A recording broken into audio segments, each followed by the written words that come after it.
everywhere in the world button.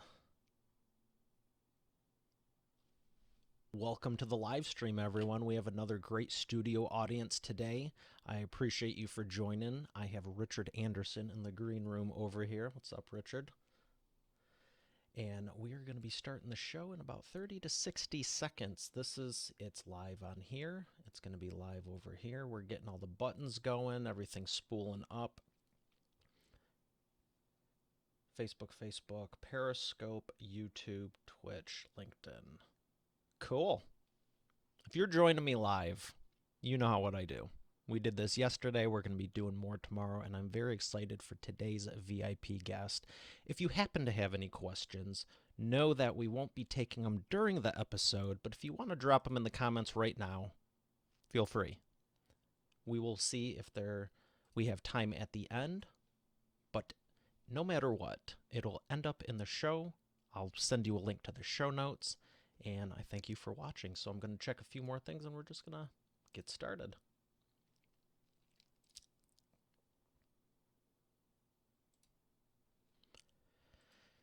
Now, like I teased yesterday, I need to get one of those little clapboard things that my crew, when we do live video production shoots, we use, because that would look really cool going like this.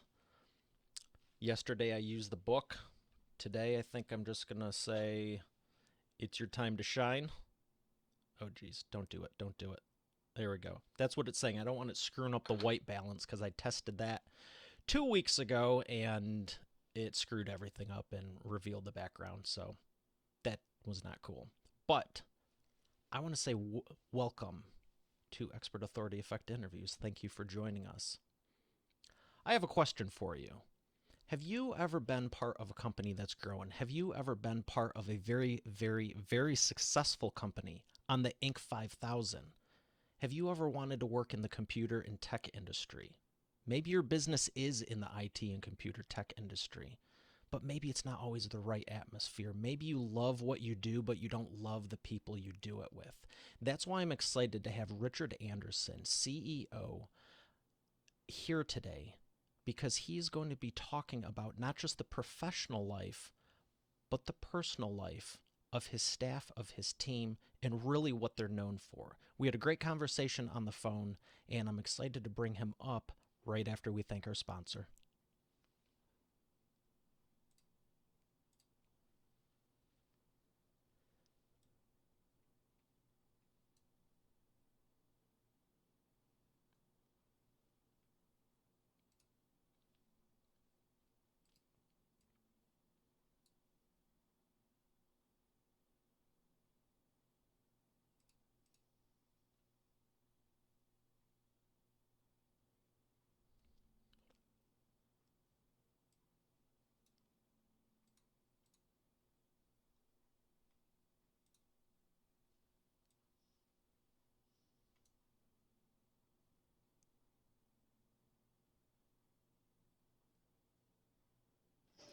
Here he is, ladies and gentlemen, Mr. Richard Anderson, CEO of Imagine IT. Richard, it's great to have you here. How are you feeling?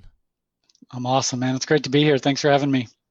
Well, I'm excited to learn more about what got you started into this. How did it all come to be? I know you've been doing it since 2000, but what inspired you to start your company? It's an entrepreneurial curse. I think you talk about inspiration. Sometimes it's just a calling. My parents were entrepreneurs. My wife's family's entrepreneurs. My aunts are entrepreneurs. Uncles. I don't think there was ever a question as to whether or not I was going to be in an entrepreneurial venture like this or not. But I've always liked technology. You and I were talking about how many cores are in a computer. I mean, I had a computer back when I was probably 10 years old, and back then they weren't much of a computer, but we thought they were pretty cool. So I think it was just inevitable. I was going to end up in technology in some way, shape, or form. I can totally relate to that. When I was in high school, people say, "When did you start your company?" And I like to say, "Which time?" Right. I know you get that, but it was the same thing because computers have changed. They've, gotten better and better, but I knew I was going to have a very expensive hobby or a very profitable business. But I knew the passion was there and I was going to be doing what I'm doing, Yeah. going on a while now, let's say. So let's talk about who you help and how you help them. Yeah, so there's the elevator pitch answer, which is small and mid-sized companies in the Twin Cities, Minneapolis, St. Paul area who are in need of IT services. But I think the deeper answer is what you're really asking, right? It Who do we is. help? We help the business owners and the controllers and the HR managers and the operations managers who really are just trying to do their job, right? They're trying to get the product shipped, or they're trying to get the new employee onboarded, and they're tired of their computer. They're tired of their application not working, and they're tired of not knowing how to do things. These power user skills that they think are unfathomable. Those are who we help. We help the people. It's really not, ironically, not about the technology. We're a technology company, but it's not about that. It's about the people and helping them achieve what it is they're trying to get done. And that's what all of our people are about. That's why we come to work every day. That's why we leave every day feeling good about what we've done, is we get to help people. I think that's so important because it very much is about the psychology and not the technology. It's just a means to Yeah. an end. People know here's what you can do and here's how you can help. But I loved what we were talking about because you're a lot like me and you're taking it a step further than that. So let's go a little bit deeper with when you're saying they just want the stuff to work, because I know what it's like when all this stuff is working the way it should be, and I'm Yeah. very thankful for it. But when it's not, what do you do? It's What's the hard, right? what's the biggest problem you see them really having? I'm not talking about building a computer, piecing together a NASA base station media lab, but what are like some of the common things that when you're saying these advanced things, what is the biggest problem you really have they're having that you help them fix? The list is long, but to keep it simple, I think a lot of it is people just don't know what they don't know, and so they come to work, they do their deal, they beat their head against the wall, and then they rinse and repeat and do it every day. And we'll talk to them and say, hey, I see you're working with this big file of data, and you're manually doing this thing, and then you're emailing it over to this person who's manually doing this thing. And you see these file folders routing about the office that get stuck in Nancy's office and then over in Joe's office, and you're not sure where they are. And we come in and say, wow, we could automate all that. We could take that data entry, we could make all of that go away. Nobody would have to data enter that anymore. We could automatically route it to Nancy and Joe simultaneously, and I can actually track whether or not they've opened and processed it. And then I can give a status report up to the management team. How would you like that? And they're like, well, I'm sorry, what? Well, what would I do with my job if you did all that? And I'm like, well, let's find that out, because that's the fun part, right? We had one client that literally had a full-time person entering in credit card data to process their incoming orders from their website. Now, all of us who are in the web world now would kind of laugh and think, oh, that's an issue. So this was a couple years ago. We eliminated that person's job.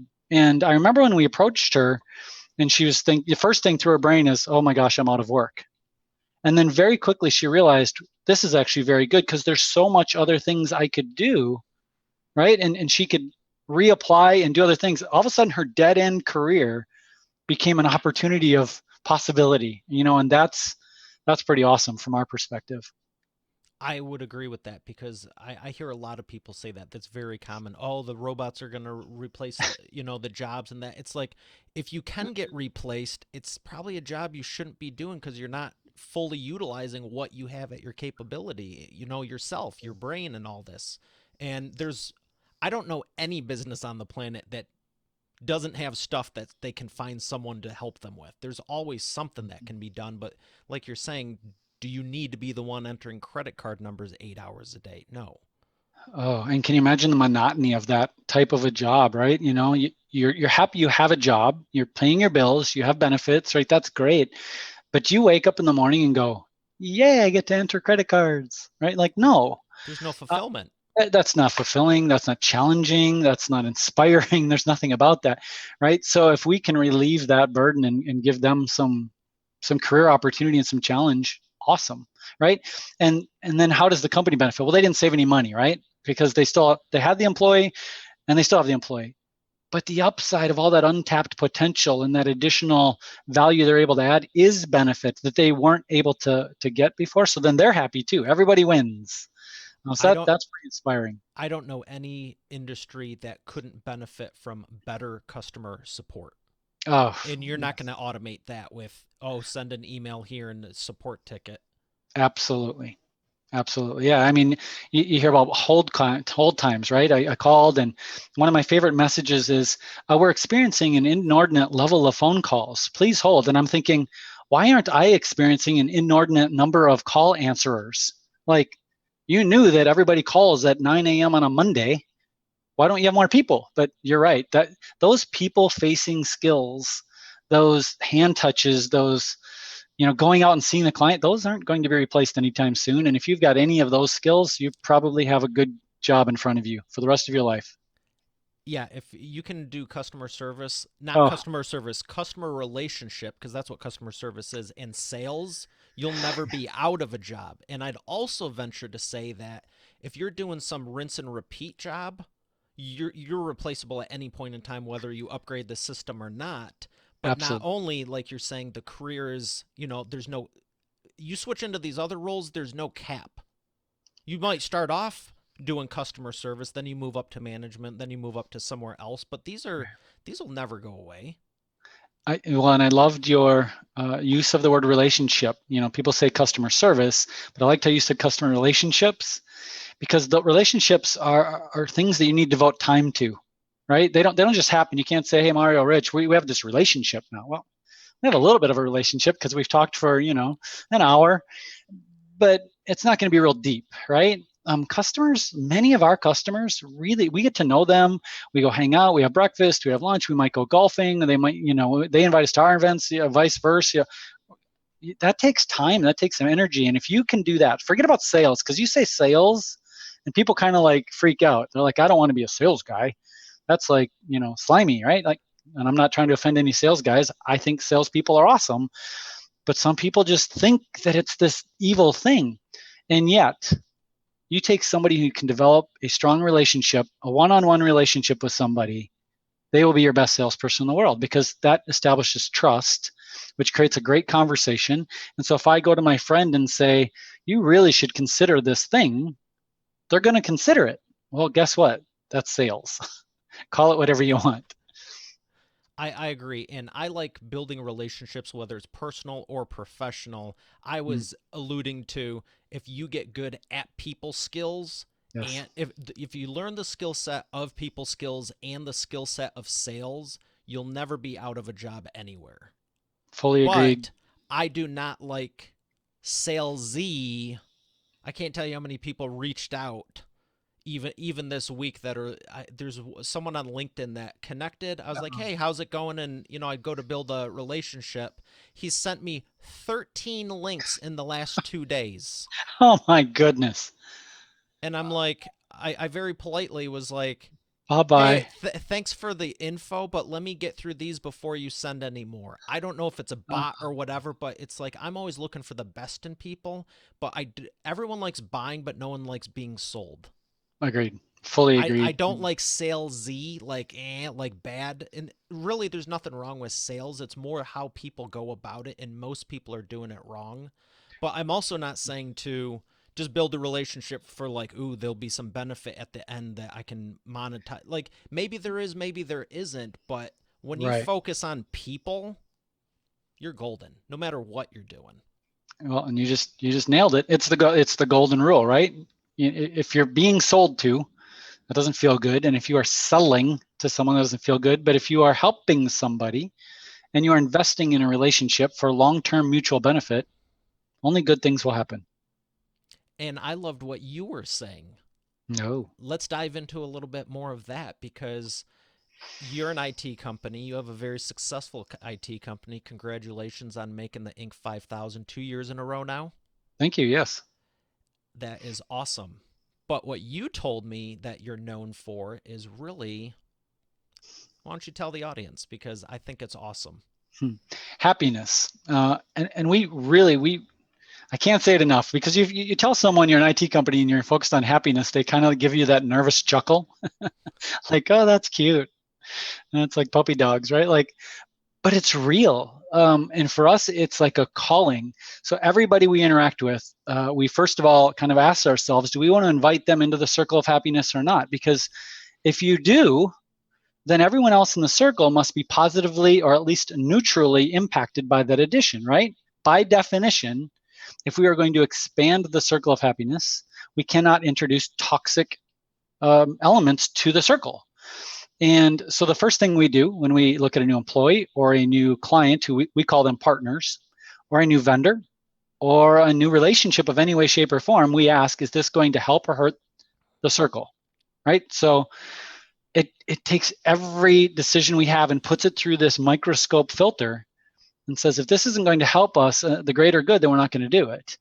So that's kind of like baseline. Well, second thing is all of our conversations then take a more holistic approach. Offline, you and I were talking about work life and professional and personal, and people say, oh, you need good work-life balance, and then you hear other people saying you really can't get balance. You just really are just trying to keep them within range of one another, but there is no such thing as balance, at least sustained. And so when we talk to somebody one-on-one and we meet with our team members, you got to hear this, because when I tell other business owners this, they don't believe me. Every 2 weeks, we have a check-in, one-on-one check-in with every team member we have, right?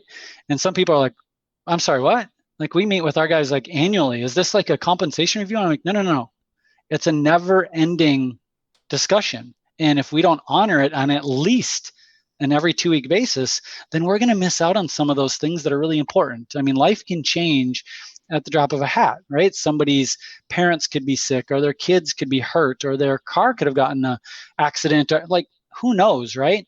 And so we check in very regularly. How are things going? What can we celebrate over these last couple of weeks? What do we show gratitude for?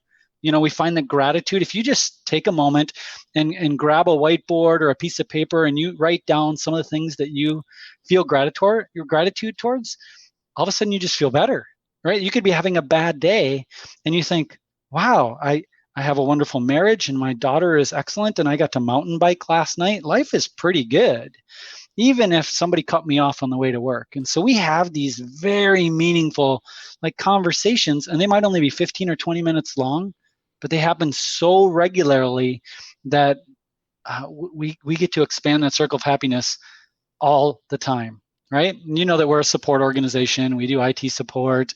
It's kind of like business psychology or end user psychology, like a help. It's like you're calling a psychologist and you're thinking, oh, my computer's not working again. And it can be exhausting. Nobody calls the help desk and says, hey, Mario, God, I love your show. It's great. It's great talking to you. Have a good day. Like, that's not what happens. Mario would call and say, 13 of my 14 cores on my computer just died. Can't do anything. I'm losing money. Life sucks. You better fix it, right? Like, that's how it feels. And so we have to work with our technicians and remind them every single caller is asking for help. And every single caller is an opportunity for you to expand their circle of happiness. If you can leave them feeling just even slightly better than they felt when they called, you've taken a step forward. If you can solve their problem, they're likely very happy, but some of the problems are challenging. We might have to research and we might have to do some work, but you get to expand their circle of happiness every single day. And for some of our technicians, that might be 10 or 15 or 20 times a day. What a great opportunity when you look at it from that perspective, right? So happiness is a big deal for us. Thank you for asking. It absolutely is. That's beautiful, because so many people don't realize that. Right. Everyone has something going on behind the scenes, and oh, how are you? Oh, we're good. You see them at the parties, you see them at the networking things, maybe it's the holidays, whatever. Oh, we're good. Oh, really? Your life is fantastic. There's never any downside to it. Yet on Facebook, you're complaining about 14 different things. No one ever reaches out. Right. No one Right. ever reaches out. And we had a guest speaker at church, and I remember seeing what he had on Facebook, and I'll never forget it. And it said thug, troubled human unable to grieve. Mm. And I was like, how many thugs are there out there? And I'm like, that's pretty much everyone. Just, another one is don't judge me just because I sin differently from you. I was like, Everyone's got their own, oh, they're bad because of this, they're bad because of that. Right. And it's like, okay, and you're bad because of, the other 14 things. So I absolutely loved when you were telling me you focus on the people and what you're really about. Yeah. Because here's the reality, any business can do this. There you have it. There you have it. And we've been very fortunate to be voted top 100 places to work and Healthy Workplace Award by the American Psychological Association, the Minnesota Psychological Association, a number of different organizations. Uh, and they almost always ask, what do you do? If we wanted to have a culture like that, what do you do? And I go, well, first and foremost, you actually have to care, right? Like you actually have to want to have an amazing, caring, a collaborative, a vulnerable culture. Because if you don't want that, it doesn't matter what you do or what you say, it won't happen. Second thing is there isn't one thing you can do. What you find is that initiatives or even people have kind of a useful life. You might only have a team member for 3, 4, 5 years, but maybe they're the cheerleader, right? They're the person who gets everybody to get up out of their seats and do 10 push-ups. You're like, okay, that's weird, but people loved it, right? That gets old. And so if that was my best practice, and then you talk to me 6 months later and said, hey, how's that push-up thing going? We're not doing that anymore. Oh, it must suck working there. No, because we replaced it with 3 other things set up in our office. The guys will go over there if they need a break. They got a bad phone call. They're stressed out. They'll go virtual reality and play Beat Saber, or they'll go walk through some haunted house or do something. Then they'll go back to work. We've got a Nintendo Switch gaming center right around the corner from my office. And they have some smash beat up your friend game. I don't even know what the heck it's called because I'm not a gamer, but they would go do that. They would go play games. So we've got a massage chair over in our lobby area. And if they need a break, they'll go get a massage in the massage chair. We've got one of those big campfire-sized Jenga games, the big 2x4 ones. Love those. And we put that on like a 3-foot high table. And so when that thing comes crashing down, the whole office can hear that somebody just lost Jenga, right? It isn't one thing. It's not the full-time salad bar or the veterans leave policy that we give to folks that are in the active duty. It's 50 of them. And it's the fact that if you ask me again next year what those 50 things are, 10 of them will be different. It's because you care. Anybody can do it. I love that. What's your thing? You're not a gamer, but I see you got the headset. What's your thing you do? Where do you go when you need a break? I tell everyone, give me a pair of handlebars and 2 wheels. It can either have an engine on it or not. I can be mountain biking, road biking, or I can be on a motorcycle, and I'm in my happy place. Don't even need anywhere to go. I'll go around the block. I was going to ask if you had a motorcycle game in there. I know you like motorcycling. I do like motorcycling. No games. I would rather just ride the real thing. There you go. Yeah. So from creating a culture in this type of atmosphere, what's been the biggest transformation you've been able to give to a client as a result of it? To a client. I think the mystique is the thing, right? So when clients come to us, they're immediately defensive, and they immediately think that, oh, it's the IT company. Oh, great, another black hole of a place that won't help me with my problems, right? So the biggest thing that we give them is this friendship and this hope and this belief that we got your back, right? And so they'll call and immediately think, oh, first of all, I'm going to hold for 15 minutes. I'm going to talk to, Joe Idiot, and they're going to hand me off to somebody else who's not going to do anything. And that's not how it is. We answer the calls, we get them to a technician.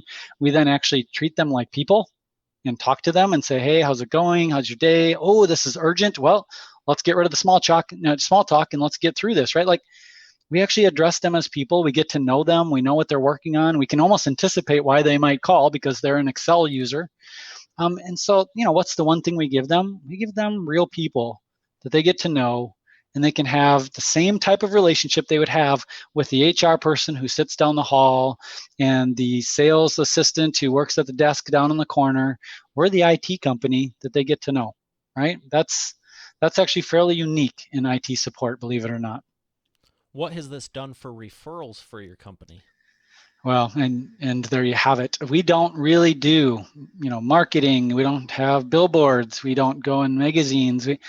We've grown, as you noticed on the Inc. 5000 for 2 years straight, we've grown by about 25 to 30% compounded annual growth now for 5 years in a row.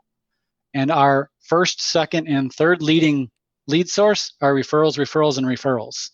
That's where we get our leads. It comes from friends, it comes from customers, it comes from end users.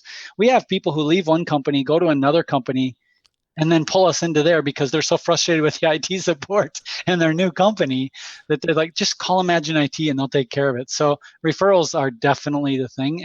And they hear the happiness thing, expanding the circle of happiness, and they kind of roll their eyes. And then once they get here and they know us, they realize that it's real, and they weren't happy before. They are more happy now, and they have friends that are unhappy.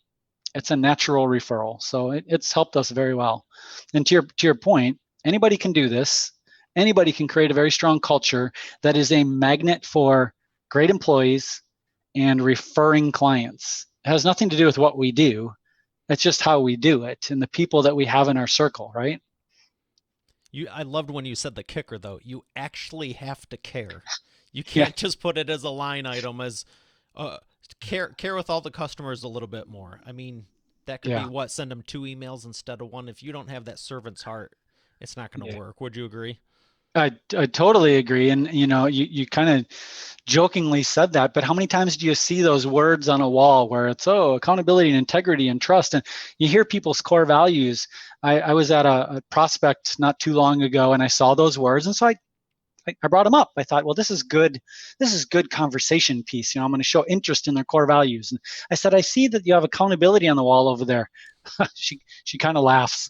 Yeah, we're not very accountable. I go, well, isn't it a core value? She says, well, it's more of an aspiration. And I went, so you could put care on the wall, but you actually do have to care. But what if you put some really cool acronyms and sounds for confidence and A? That could be very special for you. It might not work. I see so many companies do that, and same thing with their marketing messaging. It's like they're just using these platitudinal phrases, and it's like, we care about our customers. It's like, well, everyone says that. There's Yeah. something I saw recently in a show, and it was a mockery of, it's a comedy show, kind of, but the store they were replicating, I'm not going to say the name. If anyone knows where I used to work, it was that one. The store in the show was called Buy More, and it Mm. was an electronics retail giant, big box store with a yellow logo. And on, yeah, you caught it. And on the side, they were panning the camera, and they had all these pictures, the corporate people looking all fancy and doing all the right stuff. And it's like, we would be proud to help you spend your parents' money. So everything around the store, their marketing was like, look at us, we're the best because of this. And I was like, that's hilarious. It And might and it, actually work. it goes into the point like you're talking about. If you don't care, Mm. it's going to shine through. It might not be that overtly obvious, but Right. people can feel it, people can sense it. Well, like I said, people ask me, what do you do? One of my questions back to them is what have you done so far? And if their list is non-existent or very short, what are you going to really tell them that's really going to change? Like, they clearly don't care enough to have done anything, much less failed at it. But if you do care, the next thing I will say is this: people embrace the world that they help create. I didn't make it up. Some other smart person said that. But if you truly grasp what that means, is I actually don't have the best ideas. And even if I did, they will work more effectively if somebody else comes up with them, right? And so when you ask what should be on your list, don't try to answer the question yourself. Go get a couple people together that you value their opinions. Maybe you really want their loyalty, or maybe they're even disgruntled, but get them into a room and say, hey, we'd really like to double down on our culture. We'd like to make this a destination employee or employment opportunity. We'd like people to really love working here. What are the top 5, 10 things you think we should do here? I'm not going to promise we'll do them all. We might not be able to afford, many of them, but I'd like to start making headway. And you have that open and honest conversation. They give you some feedback, and then you actually do 1 or 2 of those things, and then rinse and repeat. What you find is you have a highly engaged culture that will will evolve over time, right? It's going to take a little while for people to buy in and to believe that this wasn't a fad that you saw on some fancy podcast. But if it isn't a fad and if it's real and they get to help create it, it'll last. And then it can self-refresh because again, I went through all of my good ideas probably 15 years ago. I don't have very many left, but our team does. And every time you bring in a new team member, they bring another idea with them. It's self-refreshing if you let it be. So giving the team the empowerment and the leniency to say, "Hey, I want to bring this to you." I think that Yeah. sounds fantastic in and of itself, and is a great segue for my next question of what was the first thing you did when you started doing this? Oh, I don't Because remember the first. you were what's one that you remember earlier Yep. on, because so a lot of what you're mentioning, you're going, "Oh, we got the virtual reality room," and you said that sounds fantastic, but I do realize when you're going, "Hey, go drop all this money on a playroom," Mm. not everyone might be able to start with that. I have something at the top of my mind, but what's one you think anyone could do early on to get the ball rolling? One of the first things we did, it actually was one of the things on the list that won us an award back in 2006, I believe, was called Dream Sessions. It has a nice name, but the idea is this. You pull together a group of folks and you say, we're going to dream together today. The things that we dream about today are things that we can't do tomorrow, even if we wanted to. They're going to be too far-fetched. They're going to be too expensive. They're going to be too big and too grandiose. But we're going to dream about them today. And it might be opening a new branch, or it might be creating that virtual reality gaming room, or it might be having unlimited PTO for all of our team members. Like, kind of just go big or go home. And we'd invite people and we'd have these dream sessions. And they would be an hour and a half, 2 hours. We'd make sandwiches or we'd cater in, or maybe we'd do it even in a non-food environment, right? But it was not a politically attended event. It was anybody in the company who wanted to dream. Didn't matter what your role, didn't matter how long you'd been here. Come on in. It's a facilitated discussion, and I tried to say as little as possible other than just directing traffic. And what you'd find is a whole pile of harebrained ideas that people would laugh about and poke fingers at and do whatever. But it was, first of all, entertaining, highly engaged, very, very open-minded. Like, once you kind of throw a couple of those crazy ideas out there, it just gets the avalanche going. And then it happens. Somebody says something that the whole room goes, and it gets quiet, and we think, we could probably do that. What would it take? Wow, how much would that? And next thing you know, that dream became a reality almost instantaneously within the room. Even if I never said anything more and I left the room on that note, oftentimes it would just happen, right? Because people realize that they have a lot more control over their environment than they thought. You come to work, you have a cruddy day. I had to sit next to Sally and Joe and Mike and Bob, and they were all complaining about their lives and then they go home and they're a victim. And then in this dreaming session, they realize they actually have power to change some of that. If they could do this, or if they could do this, or if they could do this, they would like their job better. They would like coming to work more. Why aren't we doing this? Wow, I think I'm going to go do this. And they do. The other thing that happens is you find out that many of those things don't cost money. And if they do, it's not a lot. The things that make a big deal of difference are oftentimes just little things. We've got folks on our team that like yoga. We have another group that likes to meditate. We have another group that likes to do taekwondo. That's actually me. And so we have a little exercise room over there that we have a little reservation panel on, and people can reserve the room. And we actively have yoga and meditation and taekwondo sessions in there. You know how much it costs? About $100 for the mats. That's it, right? Well, it's not an idea I came up with. It's an idea our team came up with in a session that we had probably 3 years ago. And before we moved into our new space, we had to move the desks out of the way and dim the lights and kind of, make it work. Now we have a nice space for it, and people love it.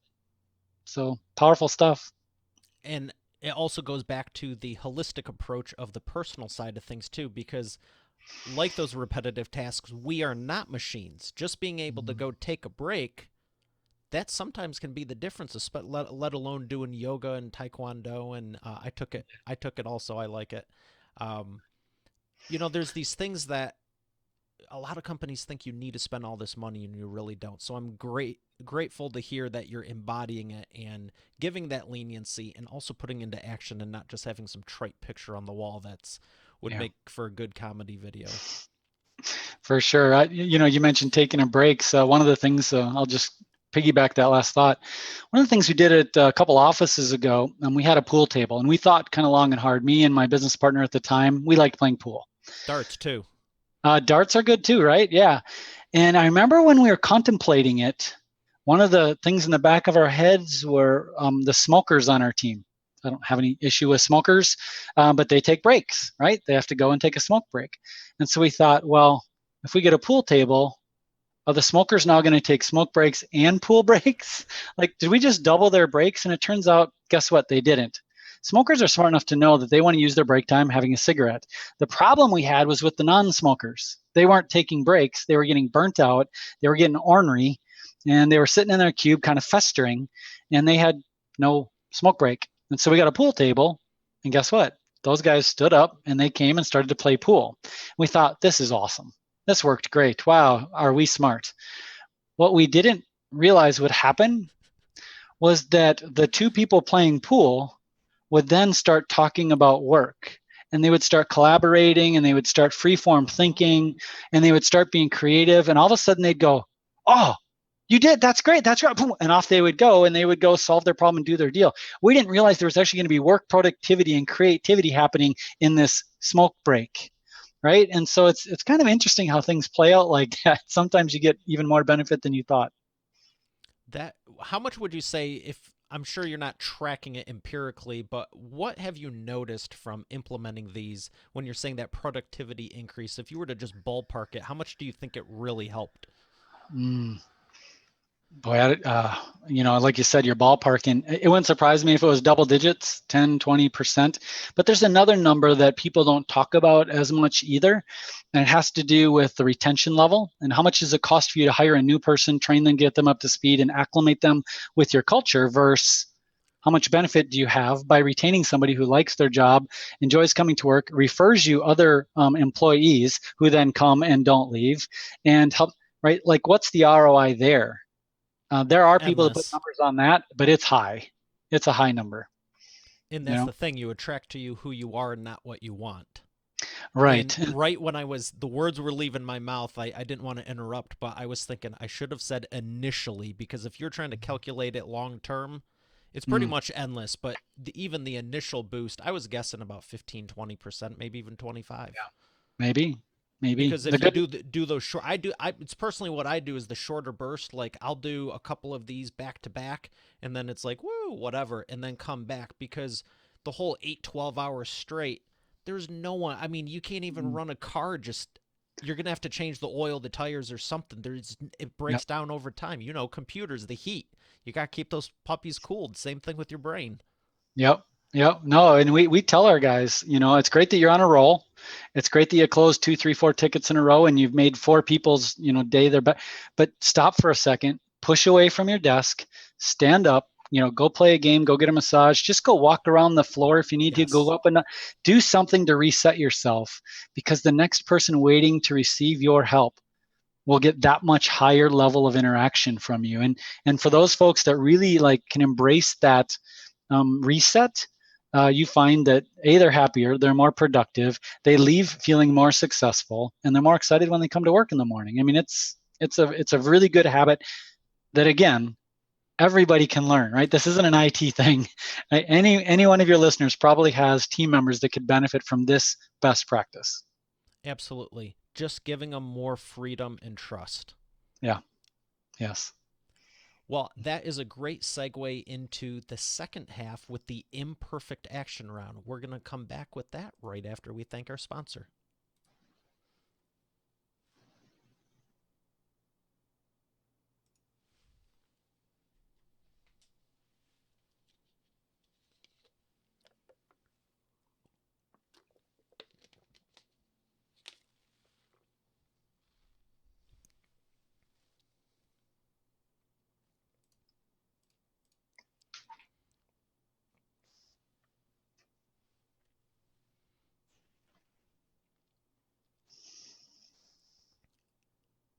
All right, Rich, we're back with the imperfect action round. Are you ready to take imperfect action? I don't even know what this means, and I'm ready. Well, you built a successful company. You'll do fine.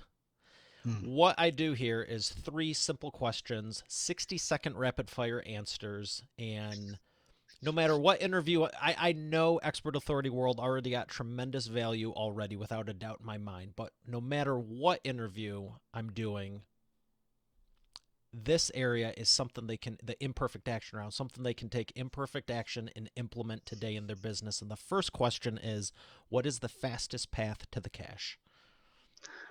Fastest path to the cash. Provide more value than you are charging for. In other words, don't worry so much about what the bill or the invoice or the amount that your proposal is going to have in it. Worry about how much value you can bring to the buyer. Excellent. Number two, what is the biggest problem you see your prospects making and the fastest way they can fix it? Biggest problem our prospects are making. I'm going to say that they don't know what they don't know. I said that earlier. I'm going to say it again. Uh, there are so many infinite possibilities with technology or culture or people or loyalty or whatever they are, but too often we get into our rhythms. And so what's the fastest thing you can do or the easiest way to correct that? Surround yourself with other smart people. Reach out, join a peer group, read blogs, listen to podcasts. Do what you need to do, expand your horizons and learn about some of the infinite possibilities that are out there so that you can reset your expectations. That is a great answer. That is a very great answer.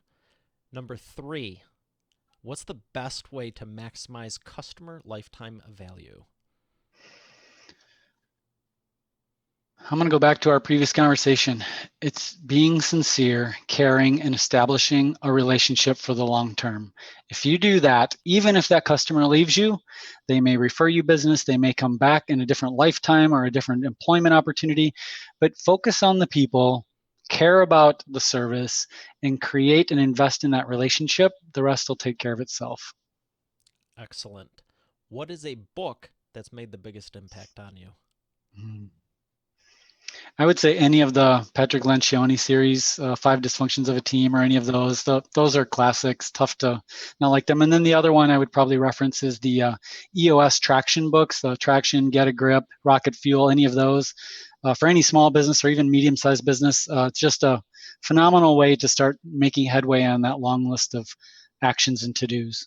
Those are more great recommendations. I've seen him speak a couple times at the Global Leadership Summit, and Yeah. he's phenomenal. Love him.